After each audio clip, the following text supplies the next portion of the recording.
قدر رسول کریم صلی اللہ علیہ وسلم کی ذات میں وہ حیا، وہ اعتدال، وہ احتیاط. ایک مرتبہ رسول اکرم صلی اللہ علیہ وسلم اعتکاف میں تھے، اور یہ بات ذہن میں رکھنی چاہیے کہ حضور پاک صلی اللہ علیہ وسلم کے کمرے جو ازواج مطہرات کے تھے وہ مسجد نبوی کے بالکل سامنے تھے. آج وہ سارا حصہ مسجد کے اندر ہے. تو رسول پاک صلی اللہ علیہ وسلم کی خدمت میں اعتکاف کی حالت میں آپ کی زوجہ مطہرہ سیدہ صفیہ رضی اللہ تعالیٰ عنہ تشریف لائی بالکل پاس میں. تو حضور نبی پاک صلی اللہ علیہ وسلم ان کو روانہ کرنے کے لیے تھوڑا سا ساتھ گئے. کس کو؟ اپنی زوجہ، اپنی بیوی، اپنی اہلیہ. کس کو؟ حضرت صفیہ رضی اللہ تعالیٰ عنہ. جب حضور ان کے ساتھ تھوڑا سا رخصت ہوئے تو سامنے سے دو صحابہ تشریف لا رہے تھے. کتنے؟ عبادہ بن بشر اور عیینہ بن حصن. یہ دو صحابہ تھے غالباً. جب وہ سامنے سے تشریف لائے تو نبی پاک صلی اللہ علیہ وسلم نے فوراً کھڑے ہو کر ان کو بھی روکا کہ رکو. خود بھی کھڑے ہوئے. احتیاط دیکھو. خود بھی رکے، ان کو بھی کھڑا کیا، اور پھر فرمایا کہ یاد رکھنا، غلط فہمی کا شکار نہیں ہونا، یہ خاتون میری بیوی صفیہ ہے.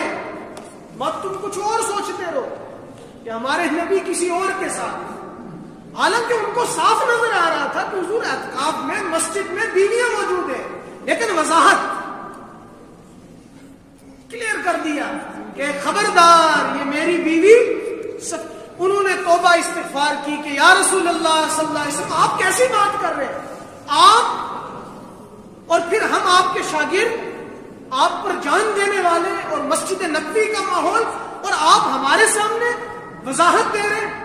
اس موقع پر نبی پاک صلی اللہ علیہ وسلم نے وہ حدیث فرمائی تھی جو ہم مشہور سنتے رہتے ہیں، اور وہ حدیث اس موقع پر حضور نے فرمائی کہ نہیں نہیں میرے صحابہ، ان الشیطان یجری من الانسان مجرى الدم، کہ شیطان انسان کے جسم میں خون کی گردش کی طرح دوڑتا ہے.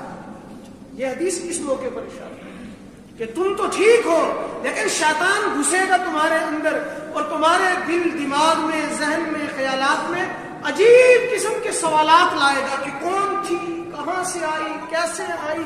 پھر شک اور شبہ، اور جب شک اور شبہ آ گیا تو ایمان رخصت ہو گیا.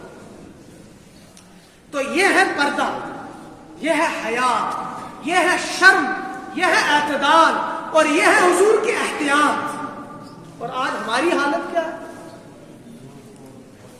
وہ میرے سے زیادہ تو آپ جانتے ہیں. ام المومنین سیدہ عائشہ رضی اللہ کا معمول یہ ہے، امام الانبیاء سید المرسلین حضرت رسول کریم صلی اللہ علیہ وسلم کا